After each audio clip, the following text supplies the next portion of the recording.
INA Podcast. La radiodiffusion télévision française présente Les aventures de Tintin d'après Hergé, feuilleton de Nicole Strauss et Jacques Langeais, musique originale de Vincent Vial, réalisation Jean-Jacques Vierne. Ce soir, Le secret de la licorne, 14e épisode. Au moment où, une fois de plus, Tintin réussissait à se tirer d'affaire, grâce à l'intervention de Milou, de Haddock et des Dupont-Dupont, l'un des bandits que les deux policiers avaient pour mission de surveiller réussit à s'échapper en voiture. C'est Maxime Loiseau, antiquaire, qui lui aussi était sur la trace des précieux parchemins concernant la licorne et le trésor de Rackham-le-Rouge. Heureusement, l'autre bandit, le frère de Maxime Loiseau, est entre les mains de nos amis. Ils vont enfin découvrir le fameux secret de la licorne. Capitaine, mon chapeau. Oh, les bandits, outrage à la police. Alors, du calme. Bon. Et maintenant, monsieur, j'attends de vous quelques explications. Inutile, je dirai rien. À votre aise. Mais sans doute, vous ignorez que votre victime a pu révéler votre nom. Notre victime. Barnabé n'est pas mort? Non, il n'était pas mort. Il s'en est fallu de peu, mais il est maintenant hors de danger. Vous aviez pourtant tout fait pour le supprimer. Mais les journaux ont annoncé que... Ouais, c'était une ruse. Une astuce de la police, monsieur. On dit la police. Toujours facile de se moquer. Mais la police a plus d'un tour dans son sac. La preuve... Vous avez les menottes. Oui, plus d'un tour dans son sac, il a raison, et plus d'un homme d'élite dans son personnel. Oui, elle en a au moins deux garçons remarquables. Et que nous connaissons bien. N'est-ce pas, Dupont? Oui, mais mon frère s'est enfui, sous votre nez. Il n'ira pas loin. De toute façon, monsieur Loiseau, votre situation à vous est bien compromise. Et à votre place, je serai franc, afin de bénéficier, si possible, de circonstances atténuantes, quand le moment sera venu, évidemment. Eh ben, soit. Puisqu'il en est ainsi, je vais tout vous dire. Nous vous écoutons. Lorsque nous avons acheté ce château il y a 2 ans, nous avons découvert en fouillant dans le grenier un petit modèle de bateau. Oh, il était très abîmé. Oui, une reproduction de la licorne. Oui, c'est ça, la licorne. C'était une très vieille pièce, et en essayant de la restaurer, nous avons trouvé dans un des mâts un morceau de parchemin manuscrit. L'écriture de mon ancêtre, le chevalier de Haddock. Comment? Non, rien, monsieur, continuez. Et alors, le texte de ce manuscrit nous a intrigués. Et bien vite, nous avons compris qu'il y était question d'un trésor. Oui, seulement ce parchemin était insuffisant pour vous permettre de le découvrir. Hélas. Et Maxime était convaincu qu'il fallait réunir 3 parchemins pour retrouver le trésor. Il avait raison. 3 licornes de conserve voguant au soleil, rappelez-vous, capitaine. Ben oui, c'est ça. Il fallait donc retrouver les 2 autres. Vous savez que nous sommes antiquaires. Oui, vous m'avez même forcé à visiter votre entrepôt. À vrai dire, j'avais un peu l'impression au cours de cette visite d'être un lièvre fuyant devant un chasseur armé. Ah ben, Maxime était décidé à tout pour avoir les 3 parchemins. Oh, j'ai failli payer cher pour le savoir, merci beaucoup. Ensuite? Eh ben, nous avons mis en campagne nos indicateurs, là, nos rabatteurs, tous ceux qui recherchent pour nous les pièces intéressantes, et nous les avons chargés de découvrir ces 2 bateaux. Oui, je comprends maintenant l'acharnement de Barnabé pour m'acheter la licorne que je venais d'acquérir au vieux marché. Et que vous vouliez offrir à votre vieille amie, oui. fiston. Oui, mais ce jour-là, je ne pensais pas entrer dans une telle aventure. Si je comprends bien, Barnabé est venu chez moi en mon absence pour me voler le bateau. Oui, c'est ça. C'est ça. Et le parchemin ne s'y trouvant plus, il est revenu et a tout fouillé sans succès du reste, n'est-ce pas? Bon, et après? Après? Eh ben, oh, tiens, et puis autant vous dire tout de suite. Barnabé revint donc bredouille de cette seconde visite chez vous. Alors, Maxime se mit dans une violente colère, et Barnabé se souvint alors d'un vieux bonhomme barbu là, qui avait essayé lui aussi de vous racheter la licorne. Et le lendemain, il se présentait chez le collectionneur Ivan Ivanovitch Sakharine, le chloroformait et s'emparait du 3e parchemin. Ah, oui, c'est ça. Compliment, vous êtes bien organisé. Mais expliquez-nous un peu, s'il vous plaît, pourquoi avez-vous tiré sur votre complice? Oui, Barnabé, une rivalité? Une jalousie? Non? Un règlement de compte?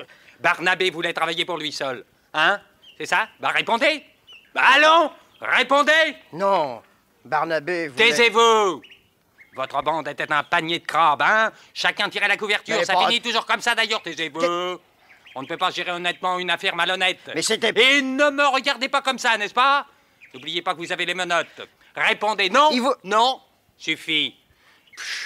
Prends-le un peu, Dupont, je suis épuisé. Vous avez entendu la question de mon collègue, hein? Pourquoi avez-vous tenté de supprimer Barnabé? Parce que... Il vous rendait service, hein, Barnabé. C'est un bon rabatteur, Barnabé. Mais c'est Hein? pas... Chut. Un excellent homme de main, Barnabé, avec la mine d'un brave homme. C'est vous qui l'avez corrompu, hein? Mais c'est pas... C'est vous qui l'avez obligé, ne niez pas. Non, ne niez pas, c'est inutile. Si vous me laissiez le temps... Oh, rien! Oh là, le temps de rien du tout, vous êtes fait. Ça va vous coûter cher, mon ami, moi je vous le dis. Et vous nous avez malmenés. Ah oui. Ça ne se pardonne pas. Mais c'est Maxime qui vous a... C'est bien ce que je disais. Si ce n'est toi, c'est donc ton frère. Mais pas de- Silence. Encore un mot avant de vous l'abandonner, Tintin. Pourquoi avez-vous tiré sur Barnabé, hein? Allez, tout de suite, comme ça, sans réfléchir, Mais sans c'est- mentir entre nous. Pourquoi? Nous ferons état de votre franchise dans notre rapport. Eh ben... Quand Barnabé nous eut remis le 3e parchemin, une discussion s'éleva entre Maxime et lui. Je vous l'avais dit. Barnabé exigeait une somme plus forte que celle qui avait été convenue. J'en étais sûr. Alors la discussion s'envenima. On en va au coup? Oh non, non. Oh non, enfin presque, hein?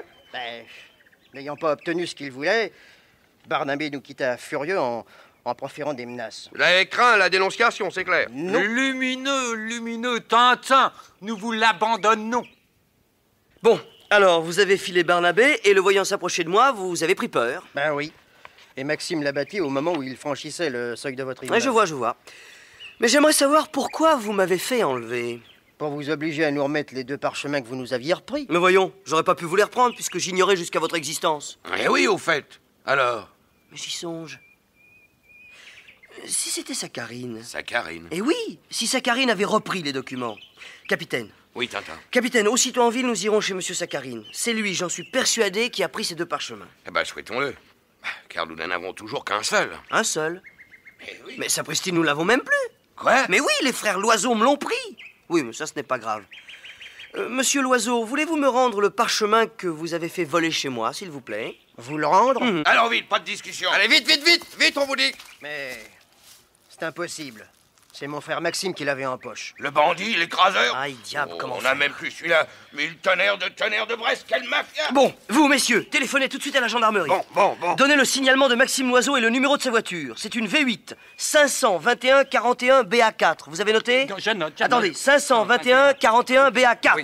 Vite, n'est-ce pas? Oui, comptez sur nous, c'est comme si c'était fait. Tu parles.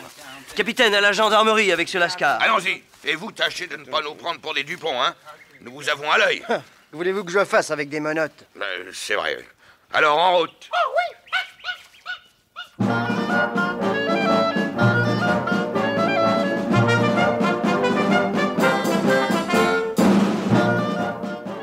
Haddock et Tintin regagnent la ville. Mais il est trop tard pour aller chez Ivan Ivanovitch Saccharine et notre ami remet sa visite au lendemain matin.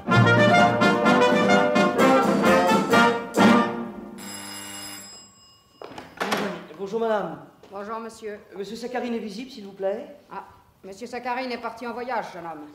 En voyage? Oui, et il ne rentrera que dans une quinzaine de jours. Une quinzaine de jours? Bon. Bon, bien, je vous remercie. Au revoir, madame. Excusez-moi. Au revoir, jeune homme. Il est en voyage, le bougre. C'est bien notre chance, ça. Ça ne simplifie pas du tout les choses. Voyons, que faire? Dupont. Quoi? Dupont. Mais c'est ça, tu as raison, Milou. Allons chez les Dupont. Peut-être a-t-on retrouvé Maxime Loiseau. Et le parchemin. C'est une bonne idée. Allons-y. Oh, Tintin, bonjour. Bonjour, mais qu'est-ce que vous faites ici? Nous savions que vous iriez chez Saccharine ce matin. Raisonnement et déduction, toujours. Des nouvelles? Une découverte. Ah, dites vite. Chut! Motus et bouche cousue. Venez avec nous. Je veux bien, mais où m'emmenez-vous? Vous le saurez bientôt. Très bientôt, même. Oui, nous sommes assez satisfaits. Eh bien, tant mieux, messieurs. Allons voir ça.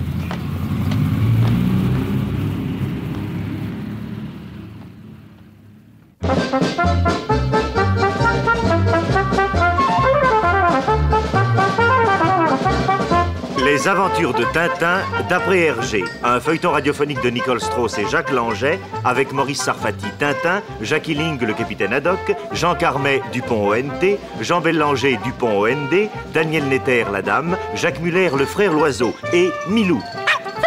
Prise de son Michel Page, bruitage et effets sonores Joël Noël, musique originale de Vincent Vial, assistante Michel Pietri, réalisation Jean-Jacques Vierne.